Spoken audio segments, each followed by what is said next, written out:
Essential. Yan. Sabi nga ni Doc, ang vitamin C hindi na po-produce ng ating katawan. So we need to take in vitamin C every day. So it's also considered essential for healthy body. Now, ito po yung tubig natin, sample, 3 baso. Ano gagawin natin? Simple lang, isasawsaw natin ng sensor. Pag umilaw, buhay. Pag hindi umilaw, patay. Unang baso, patay, buhay. Patay. Pangalawang baso, patay, buhay. Patay. Tingnan natin yung pangatlong baso. Patay, buhay. Patay. So pag uminom ka ng patay na tubig, ano mangyari sa'yo?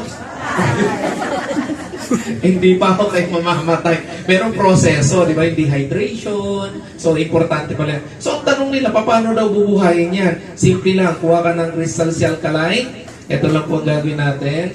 Very simple, no? Kanina pinaliwanag ni Doc, ano bang uri ng capsule meron tayo. Importante po ang